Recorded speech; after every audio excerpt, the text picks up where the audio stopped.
नमस्कार, जनता टीवी देख रहे हैं आप। मैं हूं आपके साथ अमर त्रिपाठी। बुलेटिन में बात होगी कुछ अहम खबरों की। प्रदेश की धामी सरकार तमाम बड़े निर्णयों को लेकर अक्सर चर्चाओं में रहती है। इसी कड़ी में धामी सरकार ने भारतीय संस्कृति को बढ़ावा देने को लेकर एक और बड़ा निर्णय लिया है, जिसके तहत प्रदेश में जारी होने वाले अधिसूचनाओं में विक्रम संवत और हिंदू महीने का उल्लेख किया जाएगा। इसको लेकर मुख्यमंत्री ने तत्काल आदेश जारी करने के निर्देश दे दिए हैं।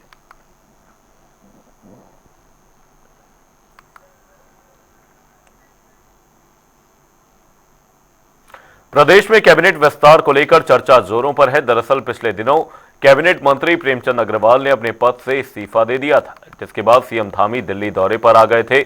माना जा रहा है कि जल्द ही कैबिनेट विस्तार होने के साथ ही कुछ नए चेहरों को कैबिनेट में जगह मिल सकती है।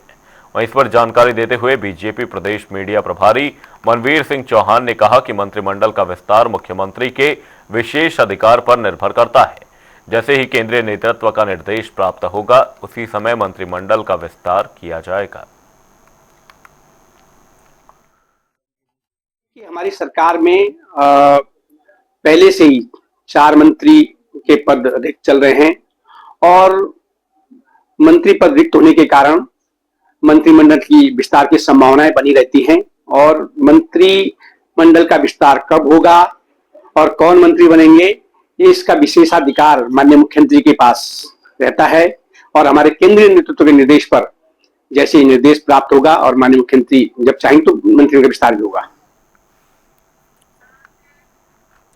प्रदेश में कांग्रेस कमेटी के वरिष्ठ उपाध्यक्ष सूर्यकांत धस्माना ने बीजेपी पर निशाना साधते हुए बड़ा ऐलान किया, जिसमें उन्होंने कहा कि त्योहारों और धार्मिक यात्राओं के नाम पर नफरत फैलाना बीजेपी का राष्ट्रीय एजेंडा है। चाहे महाकुंभ मेला हो, होली या जुम्मे की नमाज हो या फिर आगामी 4 धाम यात्रा, सभी मौकों पर बीजेपी के बहाने अल्पसंख्यक मुस्लिम समाज को निशाना बनाकर देश और प्रदेश का सांप्रदायिक सौहार्द बिगाड़ने का प्रयास करती है। दूषित करने का काम हो रहा है। इस समय रमजान शरीफ का महीना चल रहा है। भैया 1 महीना पहले आप अगर कहीं कोई मदरसा, कोई मस्जिद, कोई भी चाहे किसी भी धर्म का हो, अगर अवैध था, अतिक्रमण में था, तो उसके खिलाफ 1 महीना पहले कार्रवाई कर देते। रमजान शरीफ का महीना मुकम्मल हो जाता, ईद हो जाती, उसके बाद आप कर लेते। लेकिन आपको तो कड़वाहट पैदा करनी है, आपको तो तनाव पैदा करना है, आपको तो एक धर्म के लोगों के प्रति नफरत पैदा करनी है। इसलिए वो सोची समझी पूरी इनकी रणनीति है, उसी रणनीति में लोग चल रहे हैं। इनको कोई मतलब नहीं है अतिक्रमण से, इनको कोई मतलब नहीं है कभी लैंड जिहाद, कभी थूक जिहाद, कभी लव जिहाद, इस प्रकार की बातें भाजपा करती रहती है। और ये आज नहीं रुकेंगे, ये हमेशा करते रहेंगे। दीपावली आएगी उसमें भी करेंगे, बकर ईद आएगी तो उसमें भी करेंगे। इनका काम है कि सारे त्योहारों को, चाहे वो हिंदुओं के त्योहार हो, चाहे मुस्लिमों के त्योहार हो, चाहे ईसाइयों के त्योहार हो, ये त्योहारों के नाम पर नफरत फैलाने का काम भाजपा का है और उस काम को लगातार मुसलसल कर रहे हैं।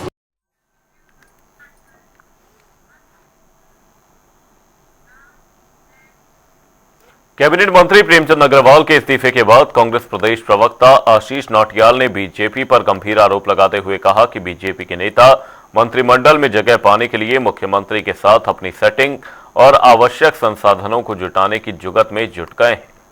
जिस विधायक की सेटिंग सबसे अधिक होगी वही मंत्रिमंडल में शामिल होगा। दरअसल मंत्री प्रेमचंद अग्रवाल के इस्तीफे के बाद कैबिनेट विस्तार की चर्चाओं का बाजार गरमाने लगा है। वहीं अग्रवाल के इस्तीफे के बाद कुल 5 पद रिक्त हो गए हैं। माना जा रहा है कि जल्द ही कैबिनेट विस्तार के साथ कुछ नए चेहरों को कैबिनेट में जगह मिल सकती है। खुश हुए प्रेमचंद अग्रवाल के इस्तीफा देने से कि शायद अब उन्हें मंत्री पद मिल जाएगा। इस प्रकार से कई विधायक हैं जो खुश होना चाहिए, उन्हें भी अगर मौका मिलता है और वो 2-4 दिन खुशी में रहते हैं तो अच्छी बात है, खुश रहे। लेकिन अब देखिए मुख्यमंत्री जी के साथ कौन सेटिंग कर पाता है, कौन जो संसाधन चाहिए होते हैं वो जुटा पाता है मंत्री पद पाने के, वो देखते हैं क्या होता है।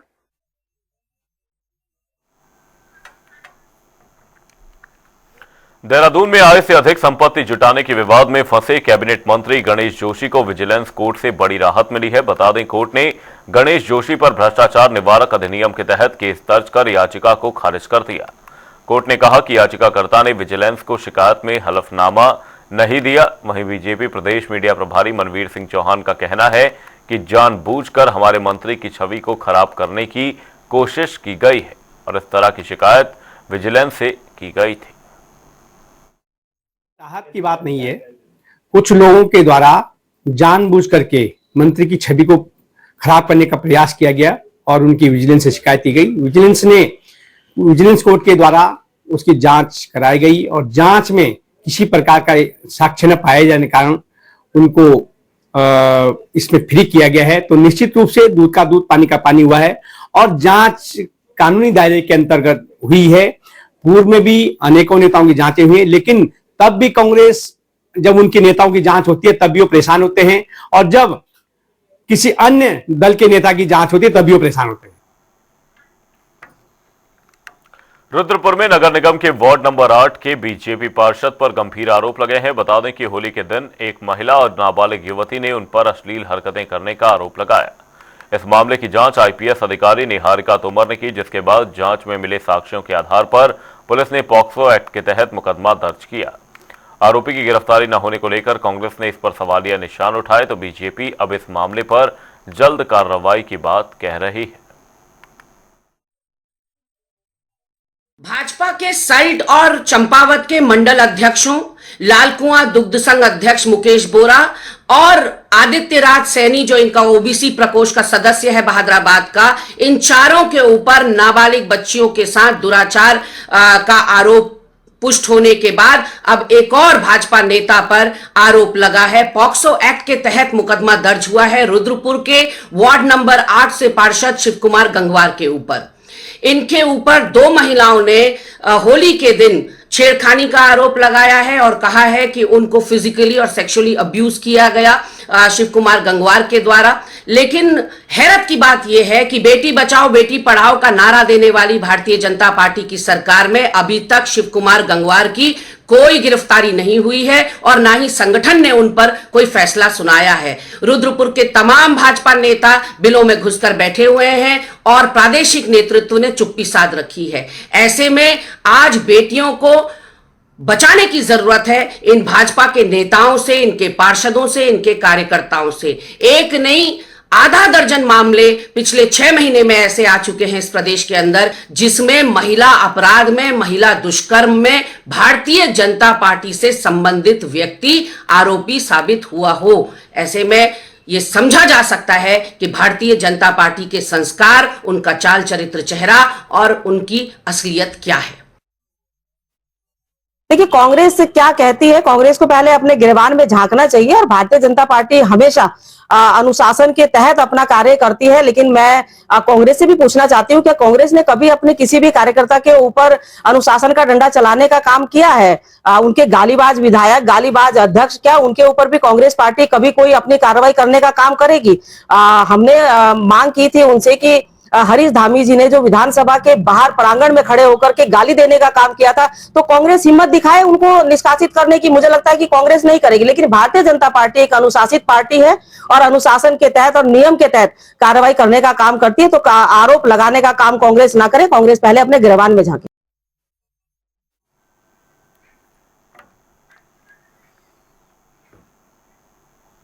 वक्त एक छोटे से ब्रेक का, ब्रेक के उस पार जल्द लौटेंगे।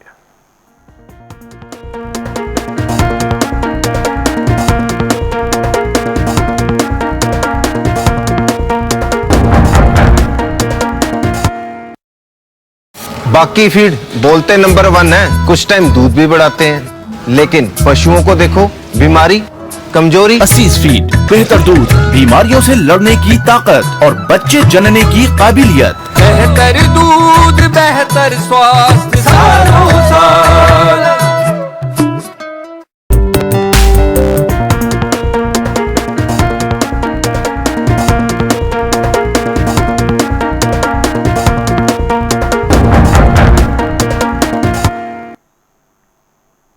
ब्रेक के बाद आपका स्वागत है। आप देख रहे हैं जनता टीवी। रुक करेंगे अगली खबर की ओर। हल्द्वानी में मुख्य विकास अधिकारी अशोक पांडे ने प्रेस वार्ता करते हुए पंचायत क्षेत्र के सभी मतदाताओं से अपील करते हुए कहा कि आगामी 22 मार्च तक सभी ग्राम पंचायत में मतदाता सूची का अवलोकन किया जाना है, जिसके लिए सभी ग्राम पंचायतों में मतदाता सूची रखी जा रही है।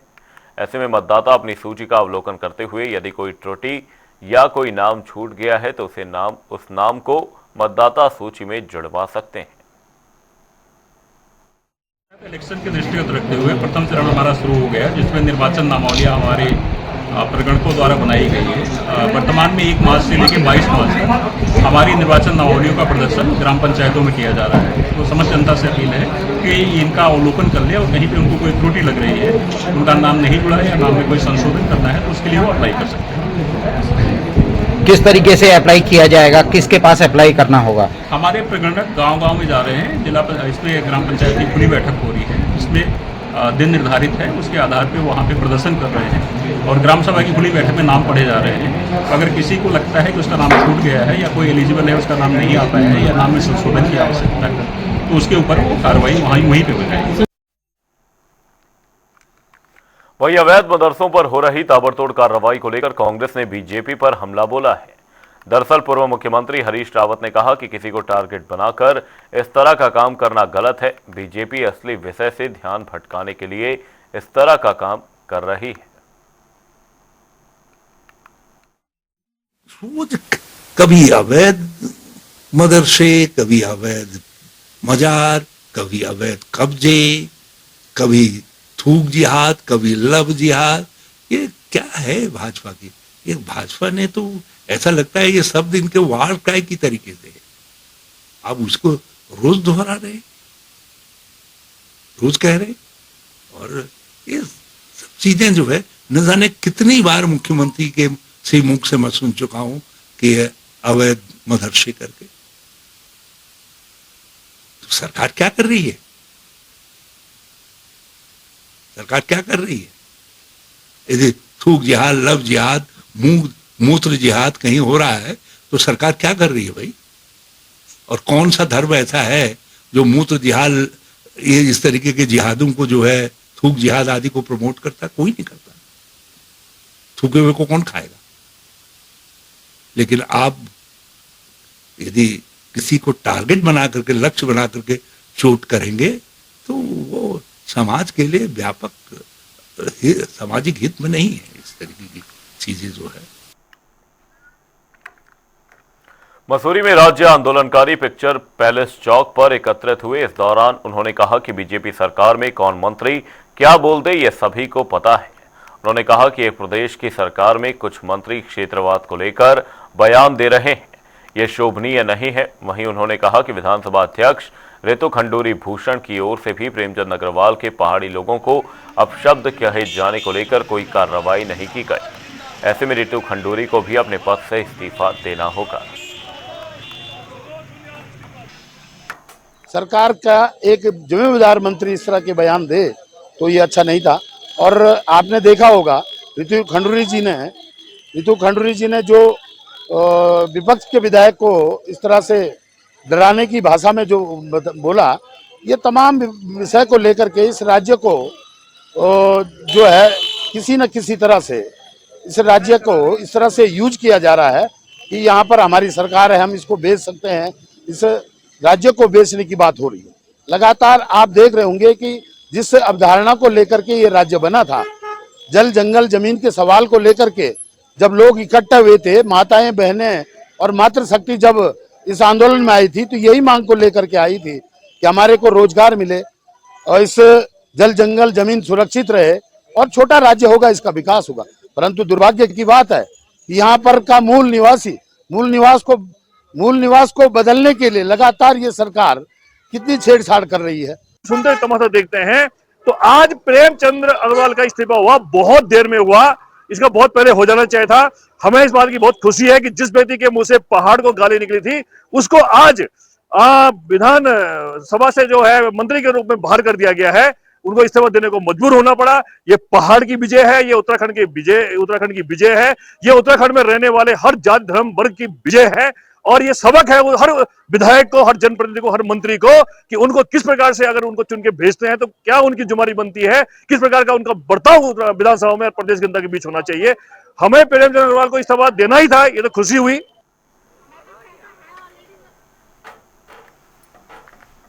उत्तराखंड सरकार ने चारधाम यात्रा की तारीखों का ऐलान कर दिया है। इस साल प्रशासन ने यात्रा को सरल और सुरक्षित बनाने के लिए कई नई व्यवस्थाएं लागू की हैं। वहीं यात्रा को सुचारू रूप से चलाने के लिए परिवहन विभाग टैक्सी मैक्सी एसोसिएशन के साथ लगातार बैठक कर रहा है। वहीं एसोसिएशन के अध्यक्ष सुंदर सिंह पंवार ने कहा कि पिछले कई सालों से हम सभी मुख्यमंत्री से मुलाकात कर ये आग्रह कर रहे हैं कि चार धाम यात्रा पर जाने वाली बाहरी गाड़ियों की गाड़ी फिटनेस मात्र 15 दिनों की दी जाए। इस साल हम लोगों के अंदर खुशी है कि हम विगत 3-4 सालों से हम लोग माननीय मुख्यमंत्री जी एक्स सीएम साहब जो थे उनसे भी हम लोगों ने, और जो ट्रांसपोर्ट मिनिस्टर थे उनसे भी हमने रखा था कि बाहर की गाड़ियां, जो अन्य प्रदेशों की गाड़ियां उत्तराखंड को छोड़ के, उन गाड़ियों पे चार धाम की यात्रा के लिए यात्रा फिटनेस मात्र 15 दिन की दी जाए। तो इस बार सरकार ने इसका संज्ञान लिया है और माननीय मुख्यमंत्री जी ने यहाँ पे जो हमारे नोडल अधिकारी श्री सुनील शर्मा जी हैं उनको इस बैठक बुलाई गई थी विगत हफ्ते में, और उन्होंने ये सकारात्मक लिया है और उन्होंने कहा हमें कि हम इसको 15 दिन के लिए इसको जरूर करेंगे और यहाँ पर उत्तराखंड के जो ट्रांसपोर्टर है उनको रोजगार के लिए हम लोग प्रतिबद्ध हैं। मैं धन्यवाद करना चाहता हूँ माननीय मुख्यमंत्री जी का।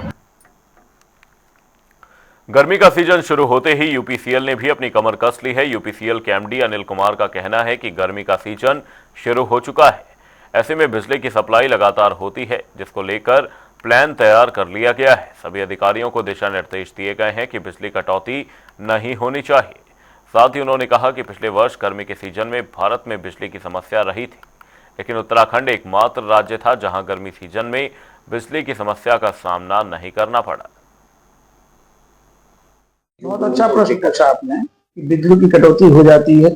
आपको मालूम होना चाहिए कि पिछले वर्ष पूरे राष्ट्र में बिजली की शॉर्टेज रही, लेकिन उत्तराखंड एक ऐसा एकमात्र स्टेट रहा जिसमें कि एक भी घंटे के लिए भी विद्युत की रोस्टिंग नहीं करनी पड़ी है। ब्रेकडाउन्स गर्मियों में जब लोड बढ़ता है तो कुछ लाइनों पर जरूर हो जाता है, उसको भी हम लोग कोशिश कर रहे हैं कि ब्रेकडाउन ना हो, लेकिन रोस्टिंग जैसी शब्दावली पिछले 1.5 साल से इस प्रदेश में बिल्कुल भी नहीं हुई, ना रोस्टिंग की गई।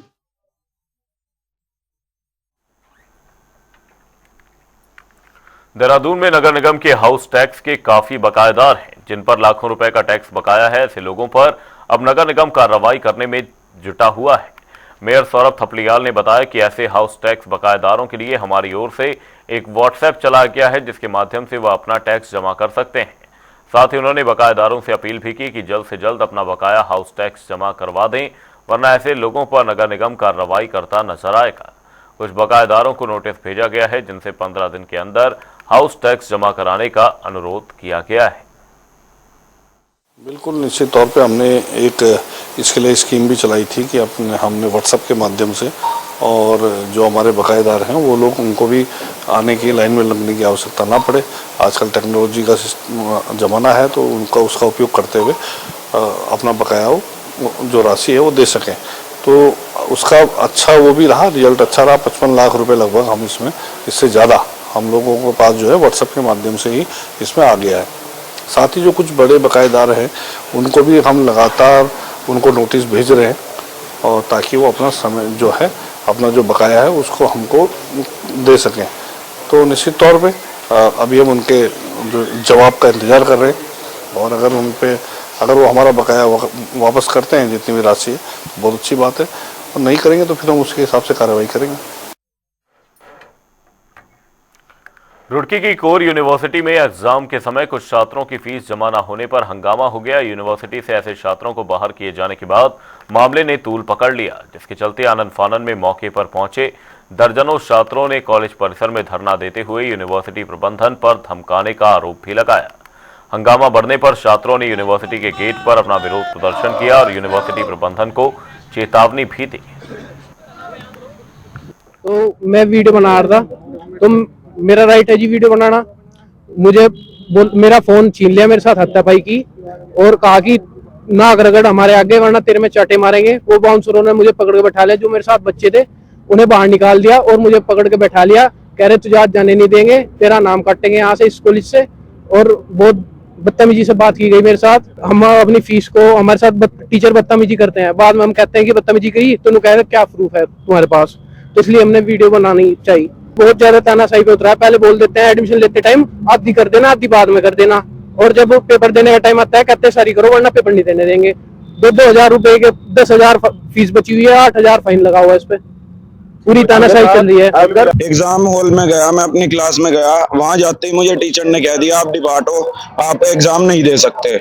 मैं एग्जाम हॉल से चला गया, मैंने HOD सर को फोन करा, मैंने कहा सर मेरे साथ ऐसा ऐसा हुआ है, मुझे समझ नहीं आ रहा क्या करूं। सिर्फ वो कह रहे हैं कि पैसे बच रहे हैं, मुझे पता भी नहीं कौन से पैसे बच रहे हैं। HOD सर ने एकदम कह दिया कि मैं इंडिविजुअल बच्चे का डाटा तो लेके बैठा नहीं, वो 2 टीचर है वहां पे, जाके उनके पास जाओ। मैं वहां गया, मैंने उनसे पूछा कि सर मेरे कौन से पैसे बच रहे। उन्होंने कहा 2000 फीस के बच रहे, और जबकि मेरी फीस 88,000 बता रखी है और 88,000 की मेरे पास रिसीट है। और उन्होंने पहले मेरे डिक्लेरेशन पे नील लिख रखा है, जीरो बैलेंस है, और आज मेरे को 2000 कह दिया कि 2000 और देने, और उस चक्कर में मेरा एग्जाम छूट गया और मैं वो 2000 भी दे चुका। आज सुबह लगभग 11 बजे मेरे पास बच्चों का फोन आया कि अभी मिड सेम के एग्जाम चल रहे हैं और जिस बच्चे की 90% फीस जमा है, अगर 1 लाख किसी की फीस जमा, उसके 10% पैसे बच रहे हैं, 10,000 बच रहे हैं, उसको भी पेपर से निकाल दिया। जिस बच्चे के 2000 सिर्फ फाइन के जो इन्होंने लगाया हुआ है एक्स्ट्रा, उसके नहीं जमा, तो उसको भी एग्जाम से निकाल दिया। तो ये बच्चे आज रजिस्ट्रार साहब के पास बात करने गए थे।